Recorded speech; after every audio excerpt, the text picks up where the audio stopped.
Adam Picok from Fox Sports Australia, football host.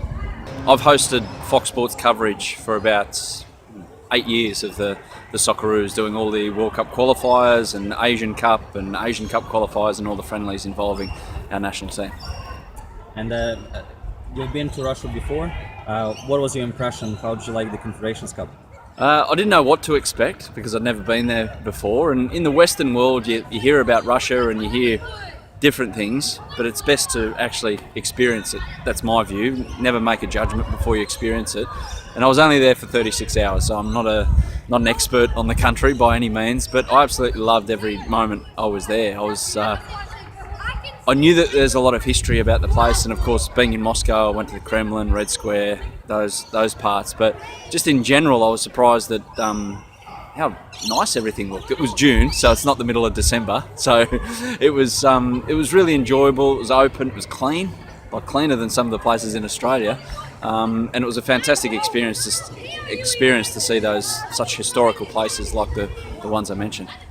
Yeah, I know a few guys involved in the team and they enjoyed it, but it's hard with the players. They don't really get to see the real play. They go from hotel, training ground, hotel. They don't get to go out. They have to live like monks, basically. But some of the staff, I spoke to them and they went to Kazan because that's where Australia will be based. They'll fly in and out of Kazan during the World Cup, and their training ground is there, and they said it's a fantastic place, a beautiful place to enjoy yourself. So, yeah. I'll get their tips where to go and your tips as well in Samara and Sochi I've heard about because of the Winter Olympics. So yeah, really looking forward to it. Excellent. So are you going to be for the World Cup, for the whole World Cup? What's your plan? No, just the group stage because I'm not too confident that we're going to get out of the group stage, but I'm with a tour group and I'm just booked in for that because right after it I have to go and work in London with the tennis. So yeah, six weeks away, 3 of which will be spent in beautiful Russia. And what's the plan for the tour group? What are the Australian fans going to do there in Russia besides attending the games? What are the Australian fans going to do? Drink. Drink and have fun. We'll have fun anywhere.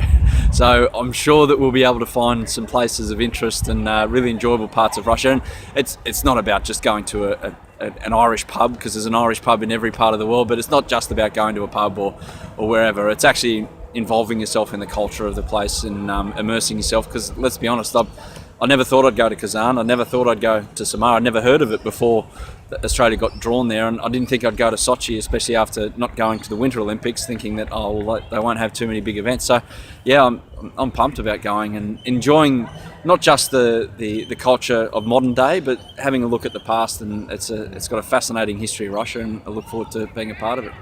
Excellent. And what's your expectations for the Socceroos?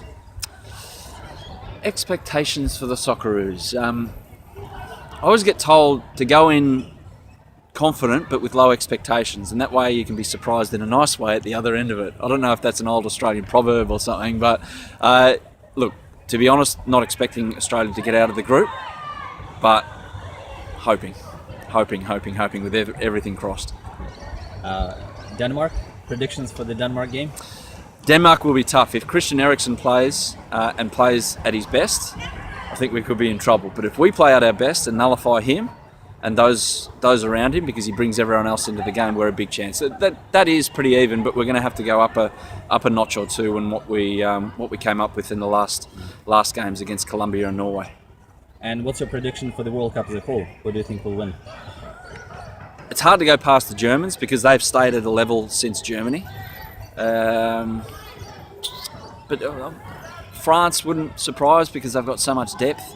It's going to come from the big countries. I don't think there's going to be a huge upset like a Portugal at the last Euros. I don't think it's going to be one of those countries which you could rank on the next tier. I think it's going to be one of the big countries. Brazil are tracking really well under their new coach.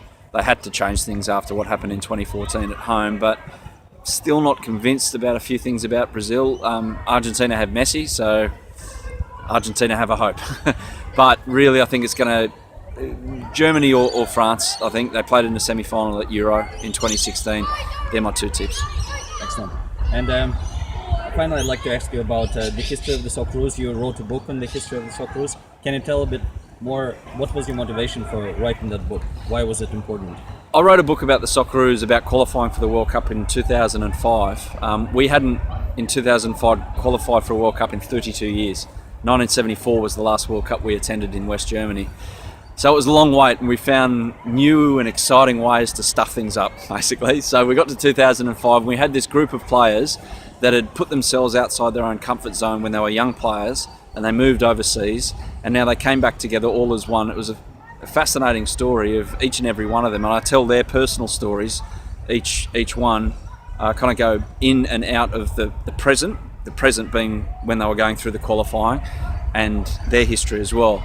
And you couple it with Gus Hiddink, of course, a manager that all of Russians know very, very well, given he took Russia to a semi-final of a Euro, that this was this amazing man who came along and helped us qualify for a World Cup. It's all about the qualifying. It's not about what happened at the World Cup, but it's a bit of a historical reference to how hard it has been for Australian football to succeed on a world stage, and indeed here in our own country with so many different codes. So I really enjoyed doing it, and I hope people enjoyed reading it as well. And it taught a few people about the struggles that have happened in Australian football.